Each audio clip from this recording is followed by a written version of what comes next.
Did you call me this week about free speech? End of the world. No, I didn't. It's not till tonight, though, right? Yeah, so we have to go over where that water fountain is. That's where our free speech area is. It's right over by that water space. Okay, sounds good. Okay, thanks. Thank you. The dances may be on.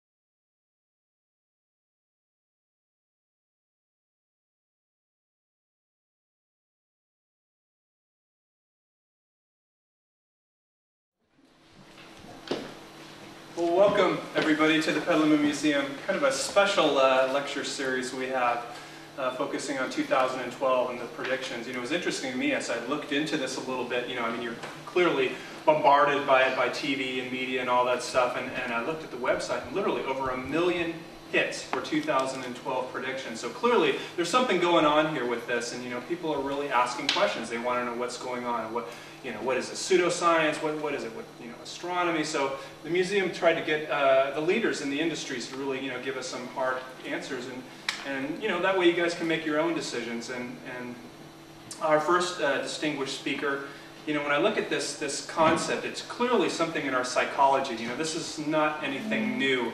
You know, these doomsday predictions were gone back centuries. So clearly there's something within us that brings this out. So I think you've got a kind of a neat perspective tonight, kind of looking at the psychology of disaster. So with that, our first speaker is a PhD at Dominican University, And I love this. His nickname on campus is Disasterman.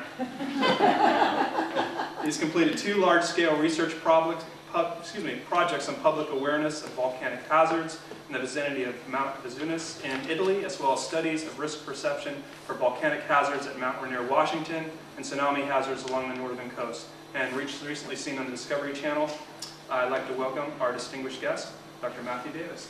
Thanks a lot. Hello, everybody. Thank you for coming. I appreciate it. As Joe said, I'm from the psychology department at Dominican, and you might think, why is a psychologist talking about disaster? But I have a very special niche where I talk about how people react to disaster, how we perceive the risk from disaster, why do people live in dangerous places, and then how do we get people to prepare for disaster. So among the other mainstream psychology courses that I teach at Dominican, I teach a specialty course on natural disaster. And you're going to get tonight kind of a quick 45-minute overview of what I do. Usually it's a 3-unit class for an entire semester down there. But I want to kind of just give you the overview of kind of what we know about natural disasters from a more psychological perspective. And my focus really is on natural disasters. There's kind of a difference between the work on man-made disasters and technological accidents and terrorism. And I get enough of that on the news, so I prefer to turn my attention to earthquakes and volcanoes and tsunamis that are natural events. So let me, I usually start my class by talking about the fact that natural disasters have been with us throughout time. As long as there have been people on the planet, we have had to deal with natural disaster. And disaster figures really heavily in our myths, our religious teachings and stories, and so on.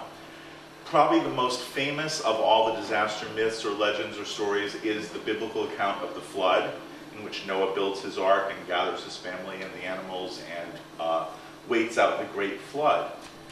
And regardless of what your religious beliefs might be about that biblical story, the reality is that that story, or a story similar to it, appears in the historical records of almost every culture in the Middle East.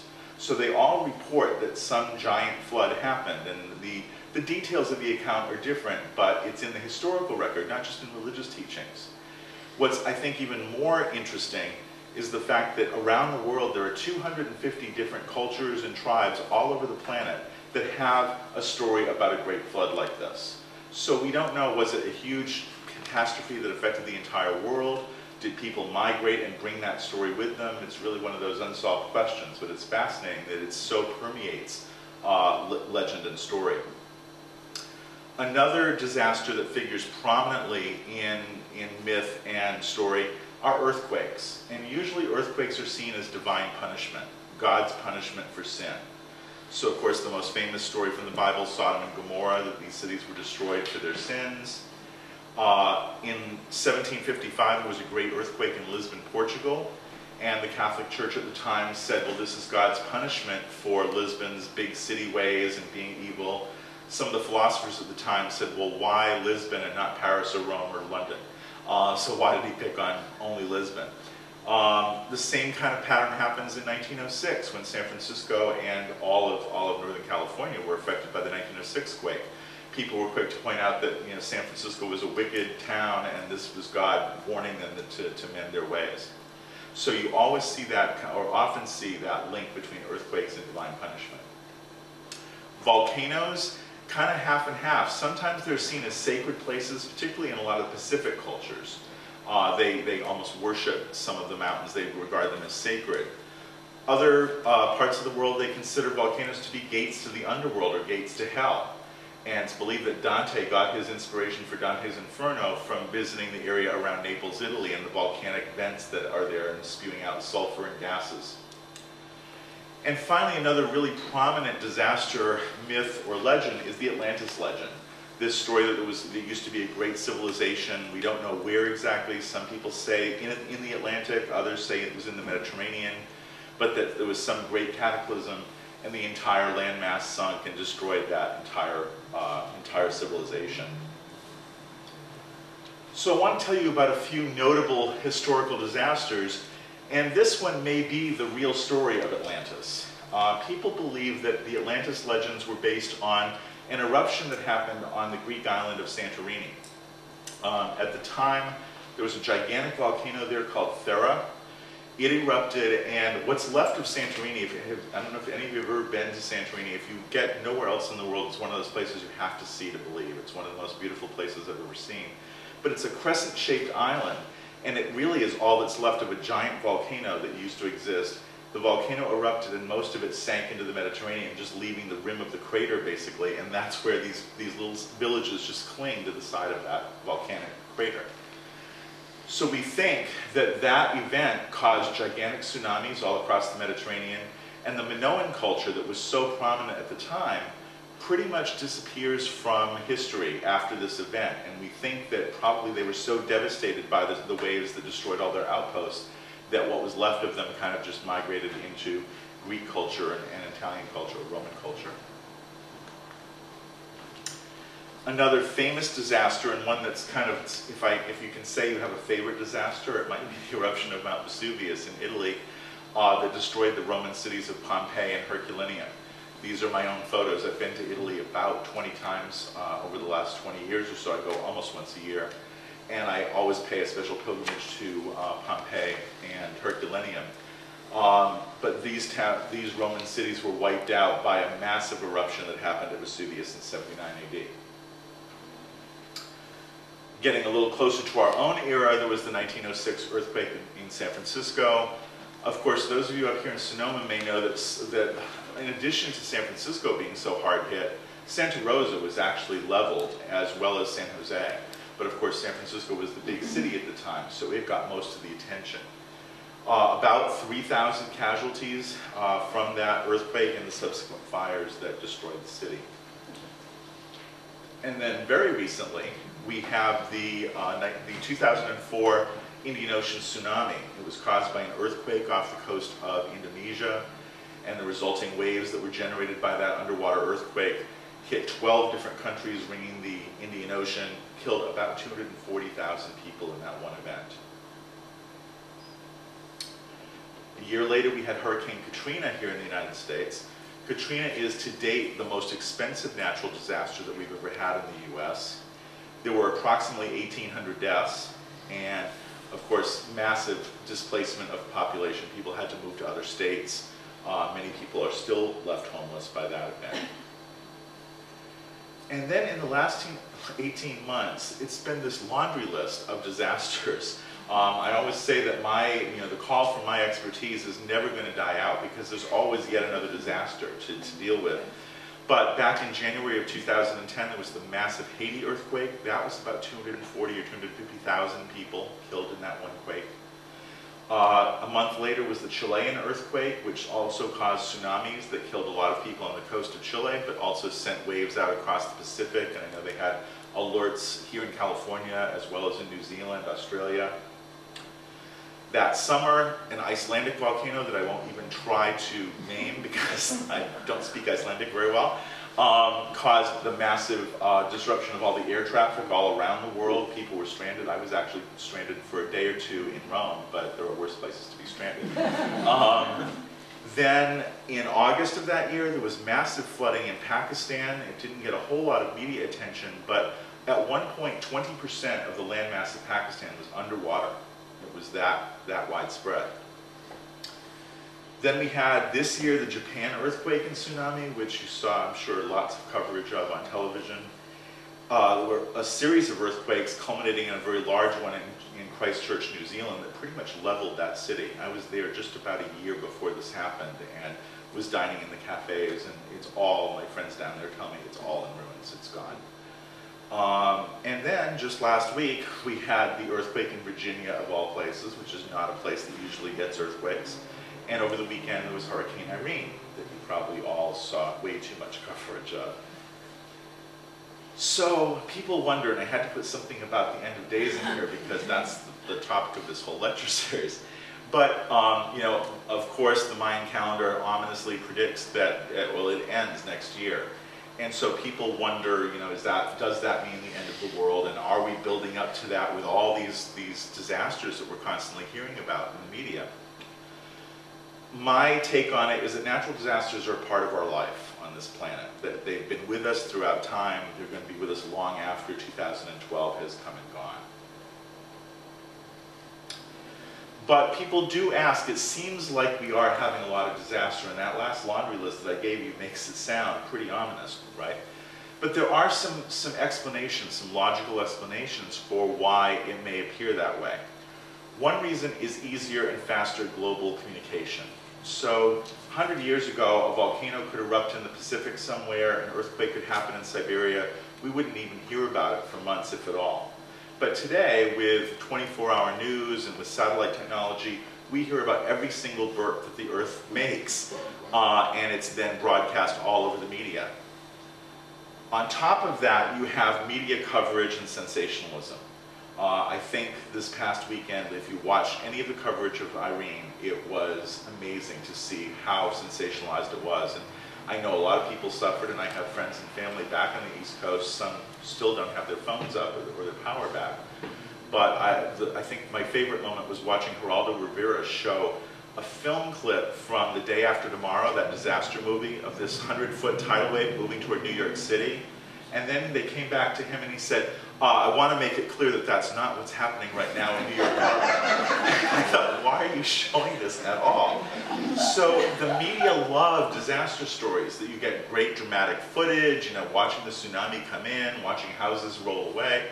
So the media loves this, and they run with it. And so it's in your face. Whenever there is any kind of disaster, you're going to hear about it until you're so tired of it. Until the next one, exactly. Another thing that you have to realize is that there are cyclical trends in disaster. There are quiet times followed by more active times. So with earthquakes and volcanoes, for example, you have a major earthquake and that releases pressure along the fault zone, and then you might go another 100 years or so, and then there'll be another earthquake, and volcanoes kind of work the same way. So you can go through a very quiet period, and then things get active again, and then they get quiet again. Storms are like that. Hurricanes, the amount of hurricanes we had in the US from the 30s to the 50s was really a lot, and then we went into a pretty quiet period until the 90s, and now things are kind of ramping up again.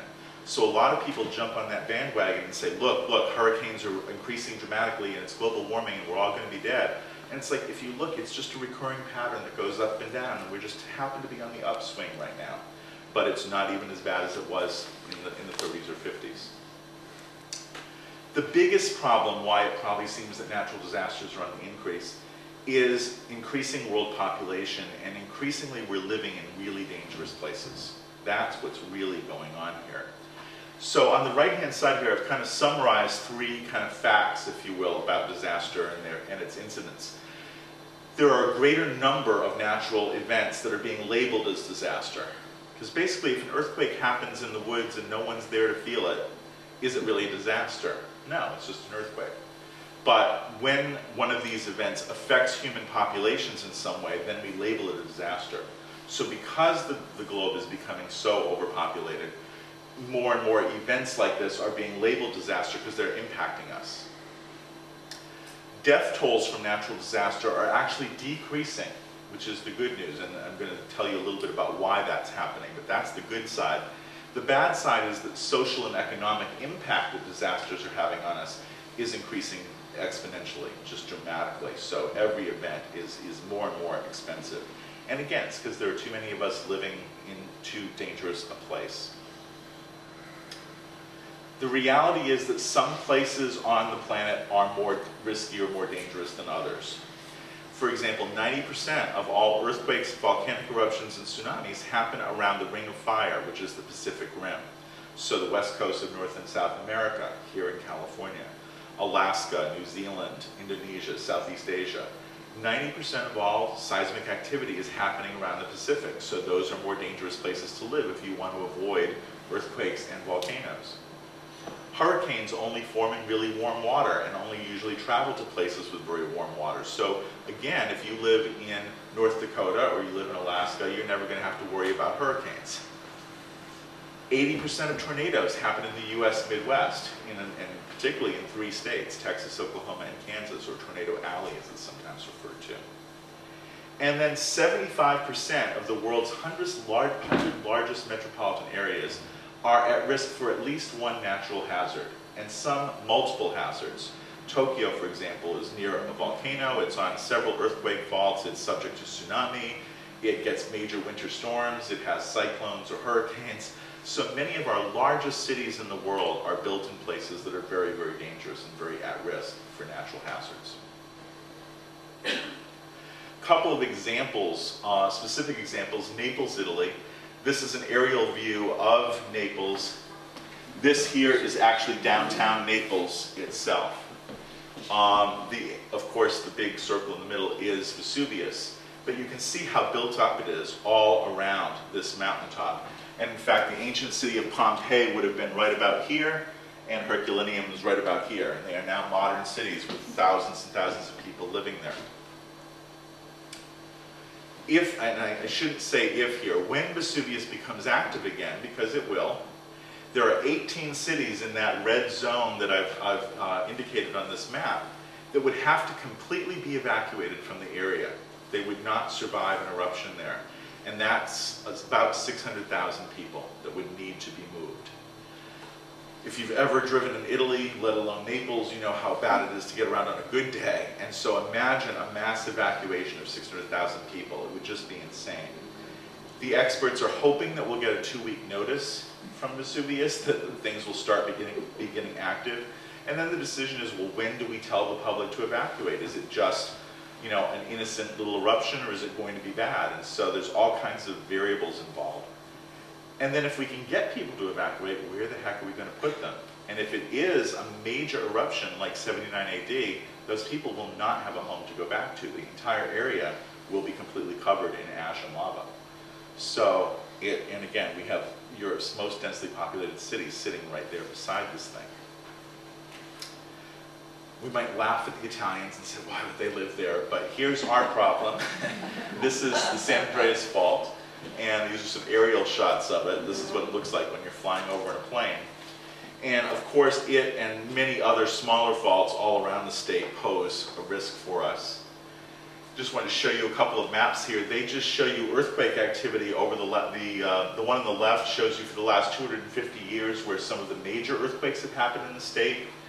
The one on the right is only a 33-year period, and it shows all the earthquakes that are happening. So as you can see, California is very much alive with earthquakes, and they tend to be concentrated in several areas of the state, including the San Francisco Bay Area and the LA Basin, the two most populous areas of the state. So again, we're choosing to live in very dangerous places. Our risk for earthquakes, 1 out of 10 Americans lives in California. And currently we have about 7 million people in the greater Bay Area and about 15 million people in the whole LA metropolitan area, and all living in very close proximity to major fault zones that will cause earthquakes in the future. The projected effects of a future earthquake, it kind of depends on when it would happen. If it's during rush hour or during the day when everyone's out in the streets and in offices, the death toll could be at least 10,000 people. If it happens at night when we're all asleep in our beds, hopefully, then it will be less. But it will be the biggest disaster in US history. It will really make Katrina look like small potatoes by comparison when we have a large quake in either LA or San Francisco. So the question I always get, again, why do people live in dangerous places? Here's a couple of photos from the 1989 Loma Prieta earthquake of crushed houses and apartments. Why do people choose to live here? This is Mount Rainier in the background in this photo, and there's a brand new housing development going up right beside it, right in the path of potential lava flows and mud flows that would come off the mountain. And my favorite is, why the hell would anyone live here? This is an area near Naples, Italy called the Campi Flegrei. And as you can see in this aerial shot, it is a whole bunch of volcanic craters. And anywhere where you see white are buildings. So they have left that one in the middle is kind of a nice park. But all the others, they have built inside the volcanic craters. And when you're on the ground looking around, it's like, oh, what pretty hills are all around me. And you don't realize until you're up in the air going, oh my gosh, it looks like a moonscape. But those are all active volcanic craters that will erupt again at some point. And these are only about 20 miles from Vesuvius itself. So Naples is surrounded really on both sides. So why do people live in these crazy places? Part of it is that people have, of course, family and cultural connections to a place. It's home, and so why are they going to leave that place? You know, the Japanese, there is no safe place in Japan to go. So if the Japanese want to avoid natural disaster, they all have to abandon their country and go somewhere else. Bangladesh, the entire country is below sea level, and they're subject to horrible, horrible cyclones and flooding from that. So where do they go? Montserrat is a volcanic island, and that is the country. So if they leave the island, where do they go? There are also benefits, though, to living in disaster-prone areas, and all of us who live in California know this. In an earthquake zone, there actually are oil deposits, so why we have the oil wells around Long Beach and down in Bakersfield and so on. It's to do with the faulting that's going on in the state. Also, faults catch water supplies, so the reason Palm Springs has springs is because it's right on the San Andreas Fault, and the fault has captured natural water sources, so it was a great place to build a town, even though it's smack on top of the San Andreas Fault.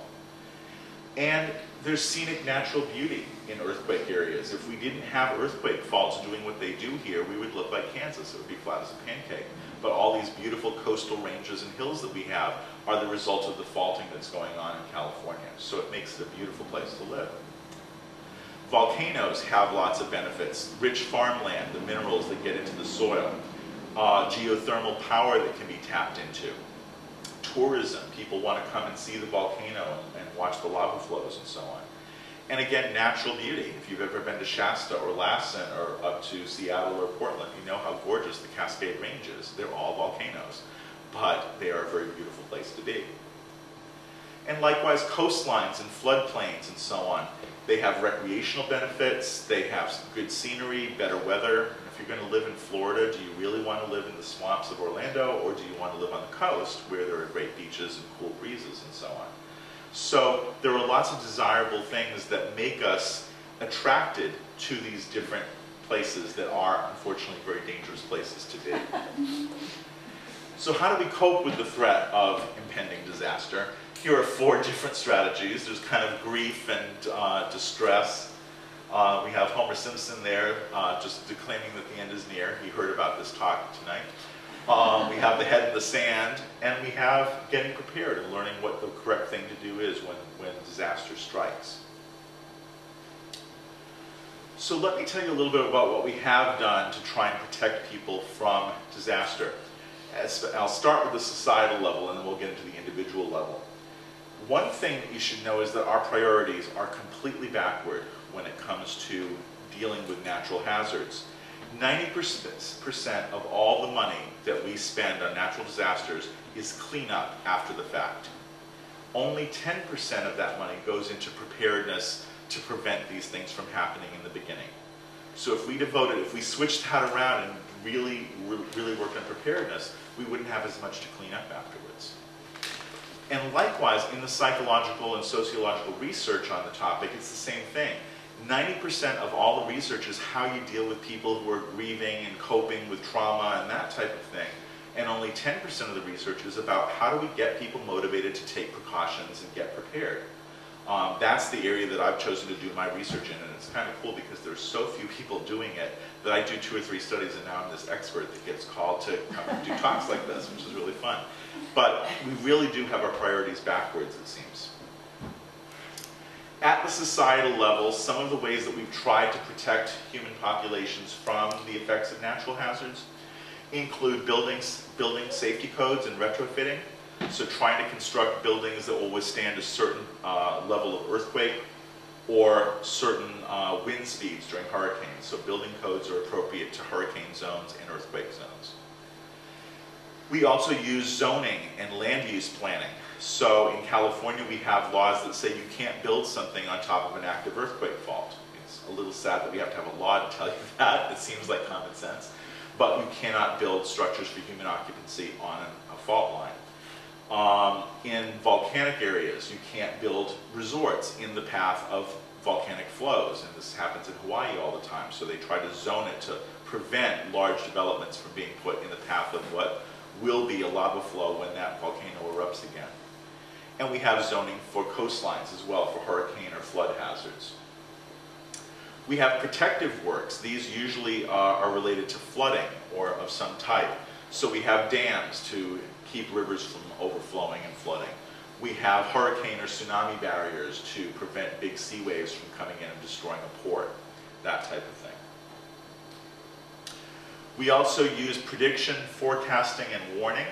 So we try and predict earthquakes or monitor a volcano or track a hurricane as it's coming toward a coastline.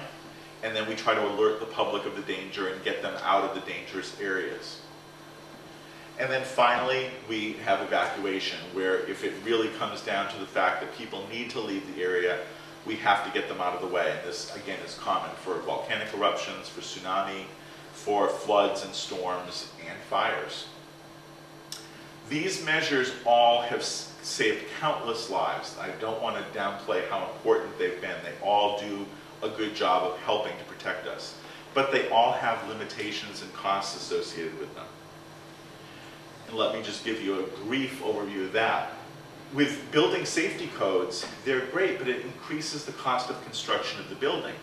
So people are resistant to paying those higher costs. I remember after Hurricane Andrew in Florida in the 90s, they found that many of the homes that supposedly had been built to code were not. The building codes had been gotten around, the builders had actually used fewer nails per square foot than they were supposed to, and those homes all were ripped apart. So there's almost an economic incentive for people to try and get around the building codes. Another thing is many of our building codes have never been put to a real test. You know, we have the Golden Gate Bridge, we have the skyscrapers in downtown San Francisco that we think are quote-unquote earthquake-proof. They've never been through a truly large earthquake like 1906. So we really don't know what's going to happen. The Golden Gate Bridge wasn't there in 1906. So how those structures may react to a truly large quake, we really don't know yet. Zoning is similarly unpopular, like building codes, in that developers have to set aside whole portions of land. Oh, we can't build there because it's an earthquake fault. City governments aren't too happy if a city is rapidly growing. They want to use that land and bring in more people, and so to set aside big swaths of the city and not allow building would be unpopular. Protective works like dams or hurricane barriers can be really ugly. In my hometown of New Bedford, Massachusetts, we have a huge hurricane dike, and they did close it during Hurricane Irene this weekend. But for those people that live near the coast, they have to look at this huge stone wall that basically blocks the entire harbor off. It blocks breezes, it blocks views, and so oftentimes people aren't thrilled when these things are built. They also encourage development in unsafe areas. So it's like, okay, well, we have a hurricane barrier now, so now we can live all along the coast. Or now that there's a dam upriver, we can settle the floodplain below it. If those things fail, you've now got a whole lot more people who are at risk than would have been before because they think it's safe. And then we have the whole prediction and warning and evacuation problem. Our ability to forecast depends on the disaster. At this point, we absolutely cannot predict an earthquake. There is no way we can predict when an earthquake is going to happen. We're a lot better with hurricanes and volcanic eruptions, but there is always the problem of false alarms. And then if there are too many false alarms, people develop what's called a warning fatigue. They're just sick of hearing these warnings that, oh, it's always doomsday, we're always told to evacuate.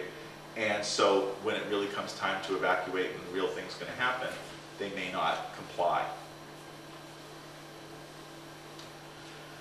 So I want to stress to you that even in the best of circumstances, and I deal with a lot of questions all the time about Hurricane Katrina and how the government failed at all levels, and it did. It was a mess.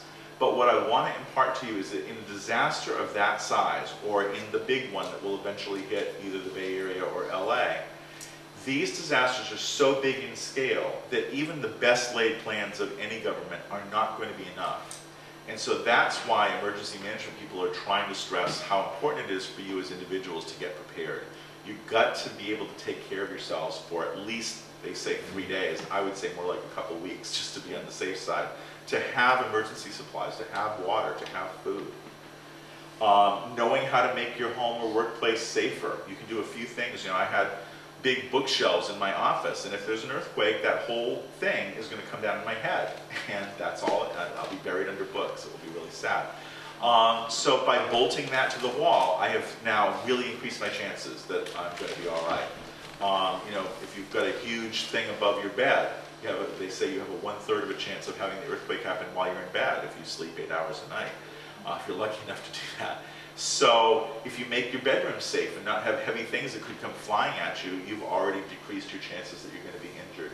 So there are little things that we can do, knowing what to do when an earthquake starts, having the preparedness kits and so on, will really, really help us. And it's really our own personal responsibility that we have to take to protect ourselves. There's a lot of talk about how the public doesn't prepare for disaster.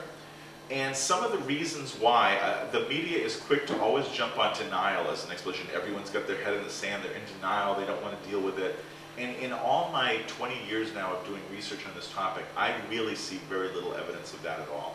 There are some practical explanations for why people don't take action though. One of them is that they believe the government will take care of them. You know, it's like after the, I used to hear people say after the big one, well, they'll have the National Guard will come in and they'll feed us and it'll all be fine. I think that notion has died down after Katrina. we realized, okay, that's not going to happen. But if people believe that, then it makes sense that they're not going to prepare. So we have to educate them to the reality that the government isn't going to be able to do everything for you. A lot of people lack knowledge about the risks or about preparedness. They don't know what to do. I've given questionnaires where I ask people if they've done different preparedness strategies, and they say, oh, I never even thought of that. I never realized that would help. So if people aren't aware of what they can do to protect themselves, you know, they're not in denial, they're just not informed. And the cost may be prohibitive. You know, you may be having trouble buying meat these days with the economy the way it is. So to put aside a store of food for 2 weeks, you know, may be very prohibitive for some people that are struggling. But to a large extent, in addition to those things, there's a lot of psychological factors that can influence whether people do or don't prepare. And I'll just give you a little quick overview of Psychology 101. One idea is denial. And someone experiencing denial would basically say, I don't want to think about earthquakes, I don't believe they're going to happen, don't talk to me about it, that's it. And as I said, I haven't found a whole lot of evidence of people feeling that way. That's really, really rare in all the research I've done. More commonly, you get a pattern called optimistic bias, where people basically think, yes, there will be an earthquake, yeah, it's going to be bad, but I'll probably be okay. And what we usually do, it's kind of a mental game we play with ourselves, but we say, well, I live farther from the fault line than those other people. Or my house is built, you know, more soundly. Or I have supplies, and so I know I can get by, but those poor fools in town, they're gonna suffer. So we tend to think that we'll have a better chance of surviving than everyone else. We tend to have a preference for crisis response, and you can think about this with a lot of things, your own health. You know, going to the dentist, do you get your regular checkups and do you do your flossing and all that, or do you wait until you have a toothache or your gums bleed and then you run to the dentist? So we tend to wait till something bad happens and then say, okay, this is never going to happen to me again. We do the same thing with disaster. We wait till the disaster happens and then we go out and get our earthquake kits. Some people don't react to disaster because the disaster has a low salience. What that means is that, yeah, I know earthquakes are a problem, but I have everyday things that I have to deal with. I have to worry about whether I can afford my groceries. I have to deal with the traffic of getting to work, the cost of living here. So it's not that people are in denial about their risk. They simply have other things that are really on the front burner every single day that they have to deal with. And finally, there's low self-efficacy. A lot of people feel like, yeah, I know I'm at risk and I know I should prepare, but I really feel like there's nothing I can do. It's too big a problem. It's too scary. So they just feel that they don't have the skills or the talent to be able to do something that will really protect them. So we try to bolster that sense. I'll just kind of illustrate a couple of these principles with two of the research studies that I did. I did a series of studies here in California, mostly about earthquake and tsunami risk. And the results of these different surveys that I did found that it's issues like cost of living, traffic, and crime that are the most important issues that people list So when, one of the typical questions I would ask is, what are the disadvantages of living in California?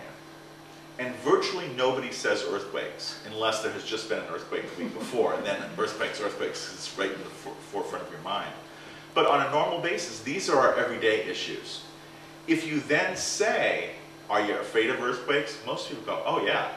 Do you think they're going to happen? Oh yeah. It's just that it's not in the forefront of their mind at any given point. As I said, most people don't display denial. They tend to have high levels of concern, and they do believe something's going to happen. And many people have taken precautions. A lot of people do have water stored. Again, I think all the disasters that have happened have kind of been a wake-up call to us to get prepared and to do something. So more people have prepared than the media or the government might lead you to believe. We're not as foolish as we're portrayed to be. And some of the major obstacles of why the people that aren't prepared, why they say they haven't prepared, are things like, I'm not sure what to do, it's too expensive, I procrastinate. I'm sure none of you in this room know anything about procrastination. It doesn't affect me at all. But some people claim that they're going to get around to it, but they just haven't done it yet. And again, this feeling of helplessness, this low self-efficacy.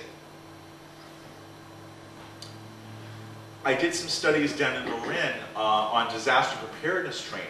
They had a program a couple of years ago called Get Ready Marin. It was a 2-hour session that people could go to and get kind of basic disaster training.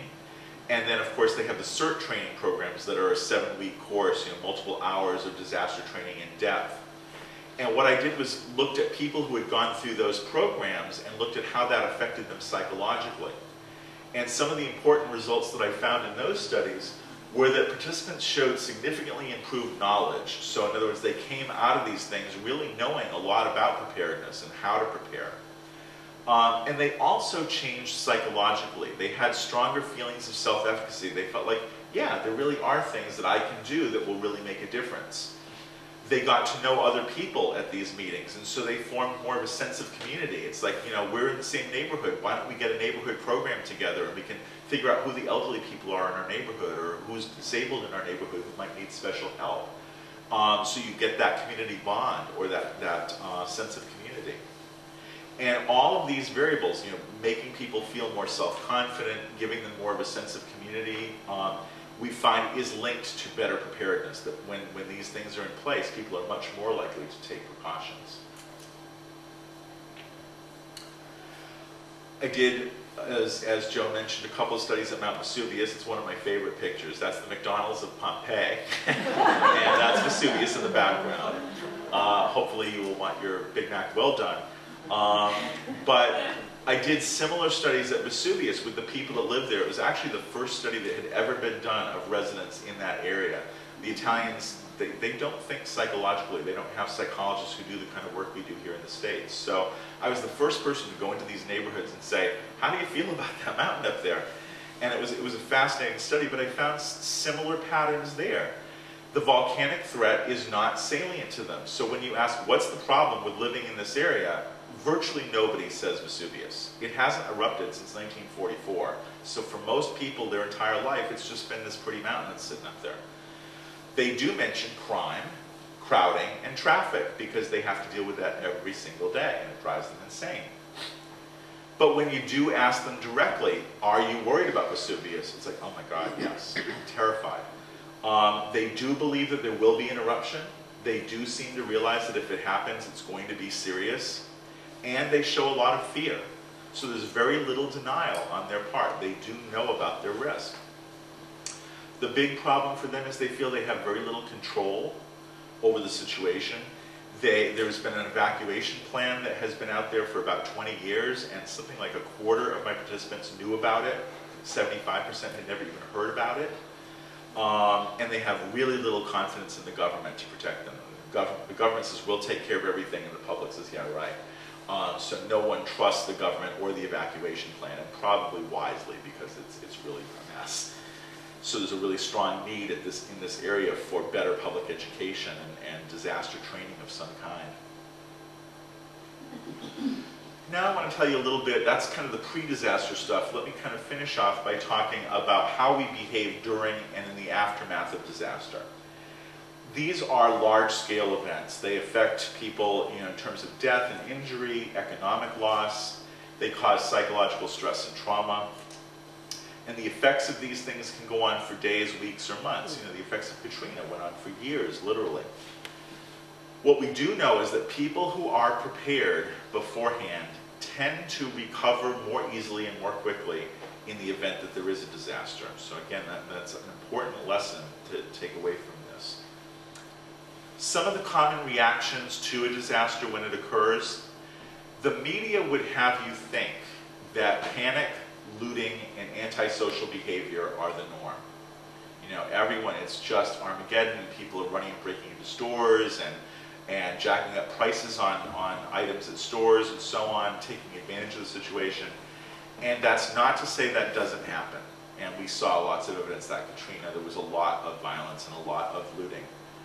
But the amount of that pales in comparison to more pro-social or altruistic or heroic behavior.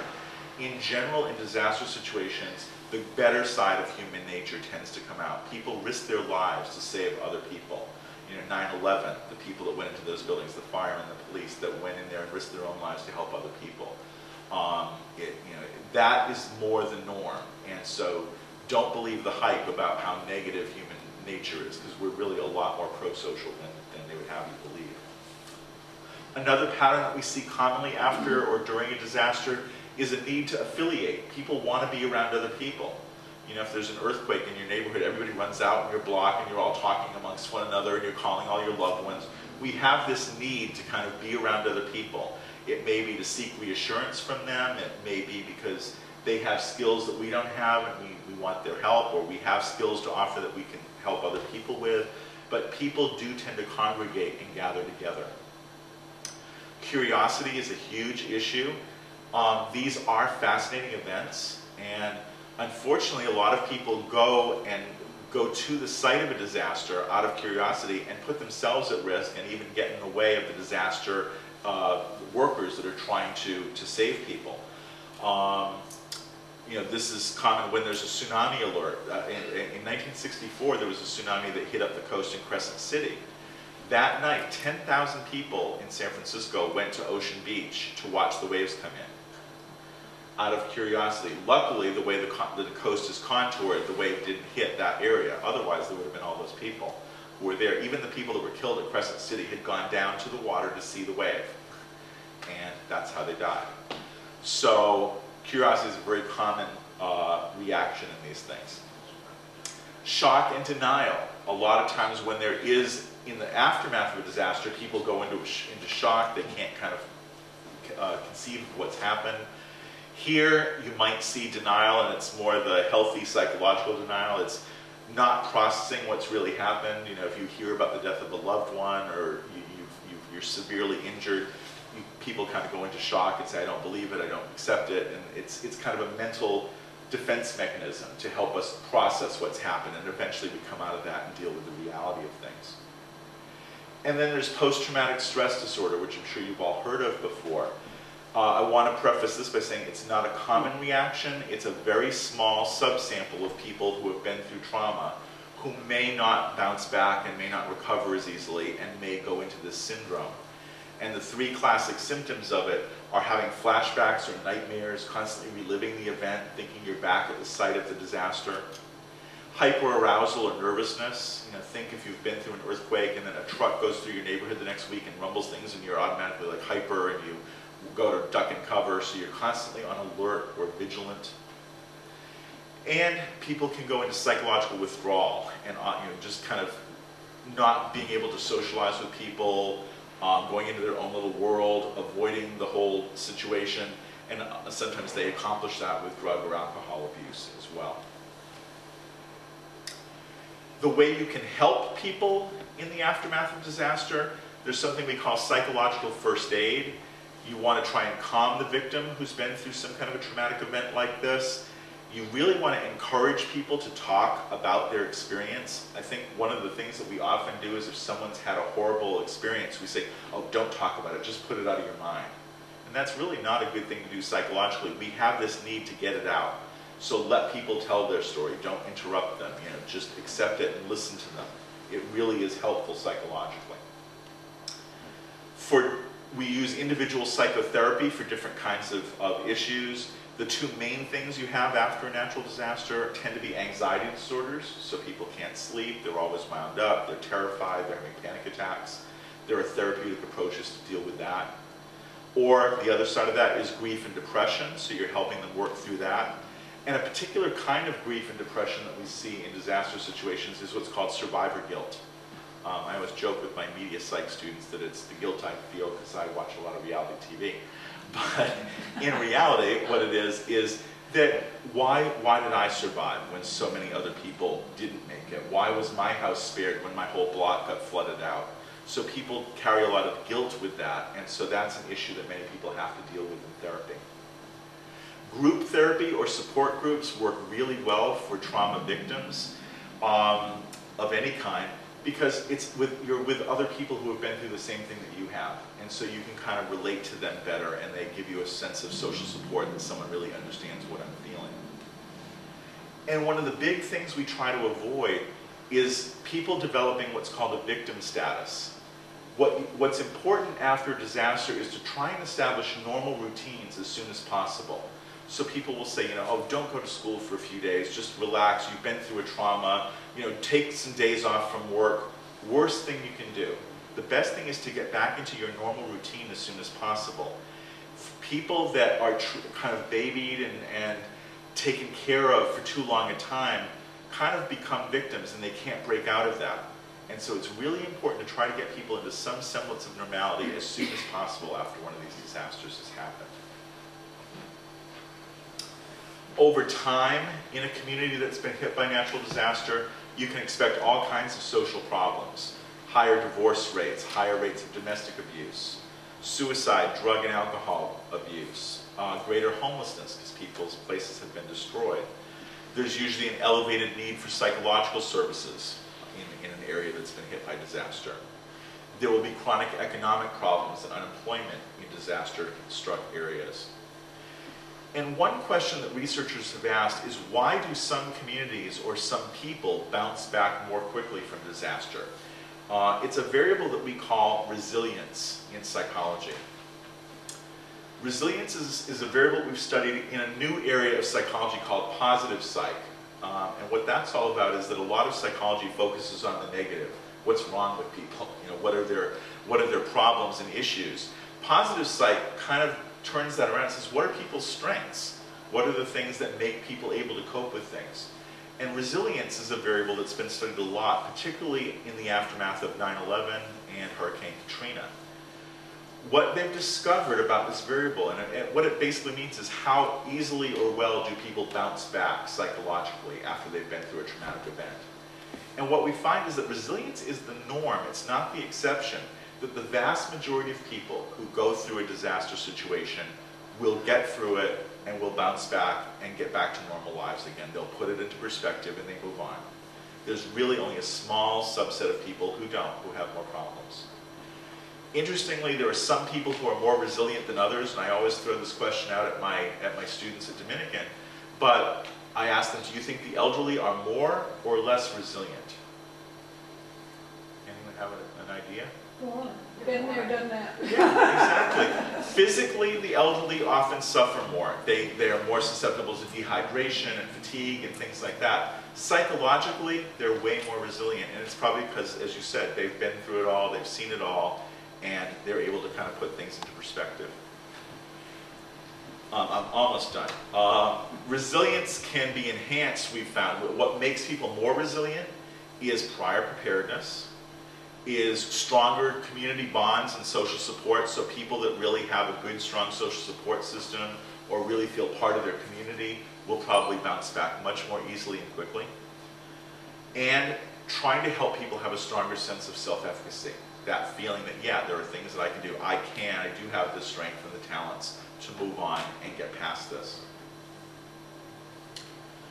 And the reality is that in most cases, survivors do end up returning to the disaster-struck area and rebuilding. And I always like this photo. That's 1906, and that's the view today of downtown San Francisco. So for better or worse, we tend to go back and build in the exact same places that we have all along that we know to be dangerous. But some people claim that psychologically it's kind of the triumph of the human spirit, that we're going to get past that disaster and move on and build bigger and better than ever before. And that is the San Andreas in Marin County in 1906, and that's my question slide, so I'm happy to take any questions that you have. Is there any kind of particular psychological profile of people who decline to evacuate when they're told to? Not that I'm aware of. Well, there may be something in terms of people with a higher sense of self-efficacy. They feel like there's something I can do. So one of the main reasons that people do stay behind is they feel like if I stay behind, I can protect my house. So you get this in fires. People think that if they stand up there with the garden hose, they can keep the fire from getting to their house, and they're usually very wrong. The same thing with hurricanes. I'll stay at my house and I'll sandbag it, and I want to be there so that no one will break in or loot the place and this kind of thing. So part of it may be that I feel like I can do something to maybe increase the chances that my house or my property will survive. But I think other than that, it's much more about the disaster itself and about the messages that you're getting from the media and the government officials and so on. The way that a warning is issued or an evacuation order is given, just the wording of it can influence whether people will buy it or not. We're affected by other people, so if you're in an area and you see all your neighbors are packing up and leaving, you're likely to say, okay, this looks bad, I guess I'll go too. But if you see all your neighbors staying put and you're packing your van up and they're saying, what are you, a survivalist, or what are you, a chicken, then you're less likely to do it. So we're very much influenced by other people and by the messages that the government and the media put out to us. I think that's more important than any individual personality traits. But I'm a social psychologist, and that's kind of the social psychological perspective that, yeah, we have our own traits, but it's really how other people influence and affect us that affects most of our behavior. Other questions? Yeah. Have you done any research, or do you know of any research that your colleagues have done that have taken the 4 points you mentioned in the positive psychology that have really made a difference in specific communities, either here in California or elsewhere in the world? Very good question. To my knowledge, no. Because it is such a new topic. I hadn't even heard of the term resilience probably until about 6 or 7 years ago. And it had been being used for 3 or 4 years before that, around 9/11 and that kind of thing, but because that wasn't a natural disaster, it's literally a different body of work that I wasn't familiar with. So my hunch is it's such a new area of study that no, it hasn't. I think that in the future, unfortunately, there'll be tests of it though. I think a lot of the things that Marin County is doing with their disaster preparedness are really, facilitating the fact that these people are going to be more resilient. And so it would be interesting to see if people who have gone through CERT training, for example, do better psychologically afterwards. But I think it's still just too young a concept to have really been tested fully by a real disaster yet. Could I ask this group a couple of questions in the next 15, 20 seconds? Sure. How many people in the room are aware that since Katrina, there has been the offering of certain courses here in Petaluma? There have been what? That there have been CERT courses. Oh, and CERT. Another program Community called Emergency Response Training And Teams. there's another one called COPE. And then there's even one for disabled populations. Are you aware there was an effort to form neighborhood emergency response teams? Are you aware of the fact, and Eric Swanson is here from the ACS Auxiliary Communications Service, about their volunteer and radio operators that maintain the city's EOCs, and we're trying to get a neighborhood hand watch program established so that communications can take place when everything else is down. In spite of all these reminders, and I found your presentation pulled a lot of things together, or how many of you are aware, if you go to the Petaluma 360 section of the Argus Courier, there are over 80 blogs that have been posted just on emergency preparedness, and has talked about some of these opportunities for citizens to get training, to be prepared, that type of thing. It's a struggle. Yeah, it is, but it's a really good thing to do. And it's funny, I just did my first CERT course in the spring. They had been offering them forever, and I know the people in emergency management down in San Rafael, and they've been hounding me, "You're Disasterman, you have to do this." And it never fit with my class schedule, but I was able to do it in the spring. And I will tell you that I got a whole bunch of my students to do it with me. Had they not been in the class with me, I would have dropped out in the second week. It freaked me out that much. Now keep in mind, I've been studying natural disasters for 25 years. And actually getting into that class and talking about how to splint someone's bones and how to stop bleeding, I completely freaked out. I was ready to move out of California. It's like, okay, it's time to go home to England now. I don't want to be here for this. And it was something I had to kind of work through. And I've actually talked with the people that ran the class, and I said, I think this might be a component of the class that you want to work on. Is disaster psychology is more about getting people psychologically ready for the things that they're going to have to deal with. But once you get past that, and once you go through the course, and I did much better at fire prevention or fire suppression and search and rescue than I did with the medical stuff. And they told me, that's okay, you can do those things, and other people will do the medical stuff. But you do come away with it afterwards thinking, okay, now I do have some basic skills, and it makes you feel more able to go out there and really do something if and when something does happen. So I really would encourage you to take advantage of those resources and see what's out there. And it's a fun way to meet people too, and get to know your neighbors and so on. Yeah. You implied that there's a difference, well, maybe putting words in your mouth. You said that you're an expert in natural disasters as opposed to man-made disasters. Right. Is there a difference in people's reaction to man-made versus natural disasters?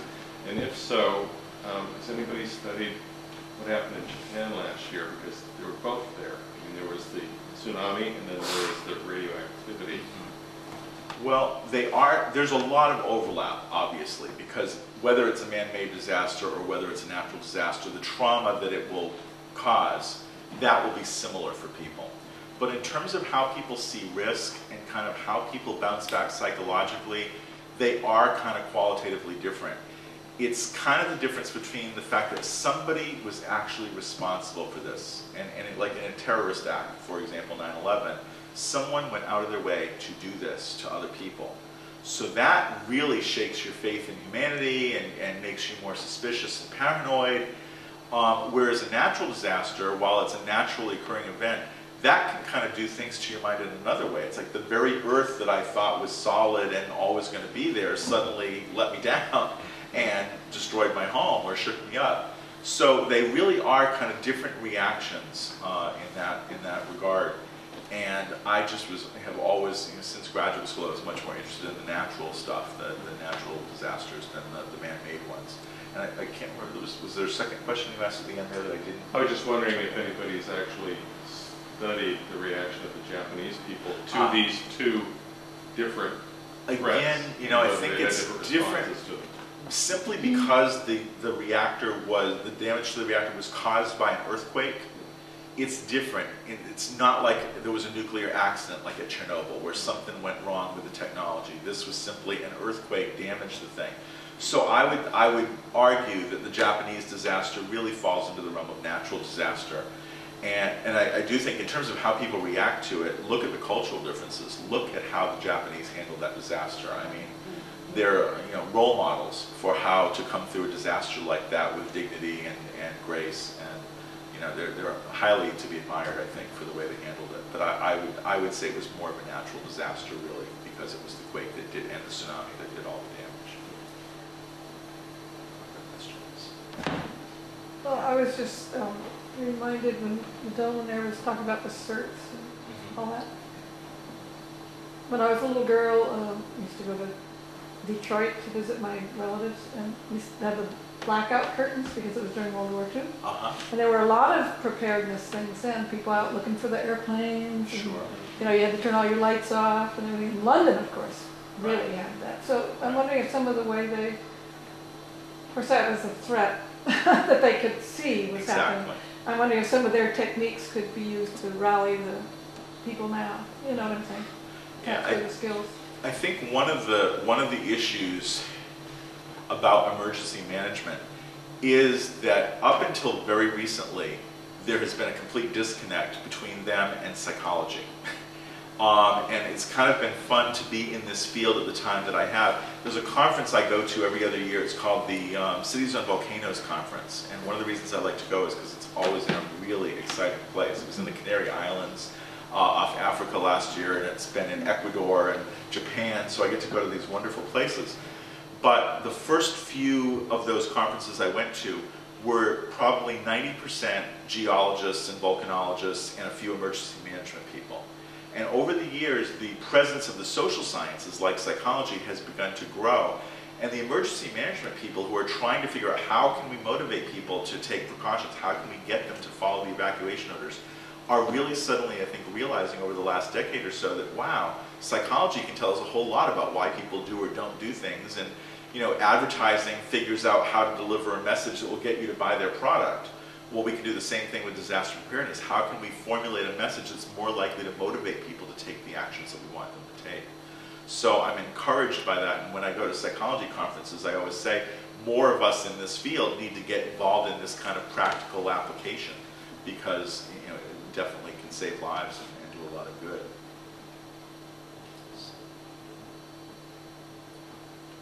Anything else?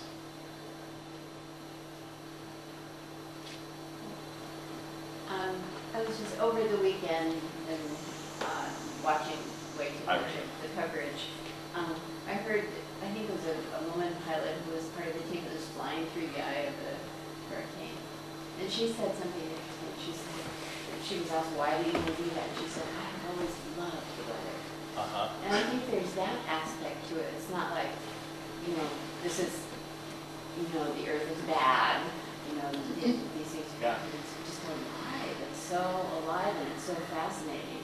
Yep. But, you know, it's where we position ourselves I and how can we respond. absolutely relate to that. I mean, I was actually depressed during the weekend because it's like, gosh, I wish I was home in New England for this. I would really like to be there for it. And I miss weather in general. I mean, you know, California has great weather, but I miss thunderstorms and rain and, you know, 6 months of the year where it doesn't rain. And I'm really drawn to these disasters too. I think it's what initially got me interested in the field.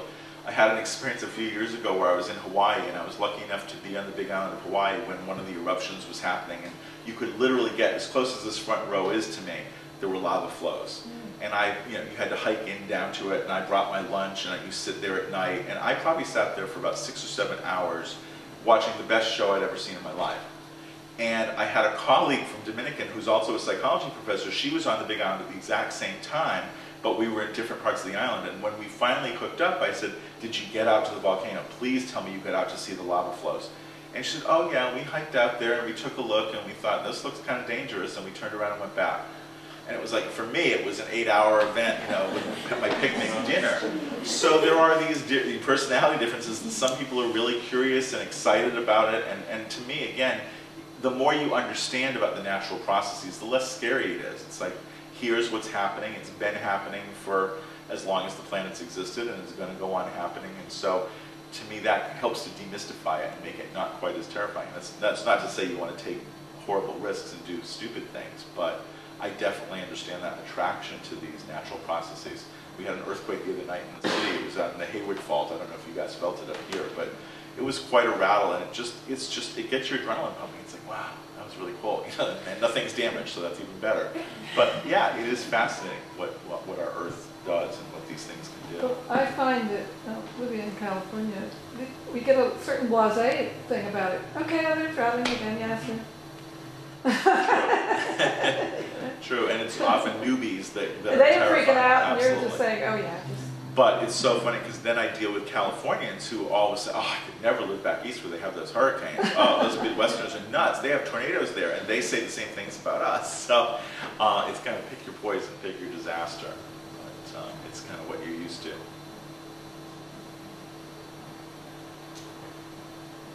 Anything else? We've been a great audience, much more attentive than some of my classes. So it's been a pleasure. Thank you so much. We're more resilient. There you go.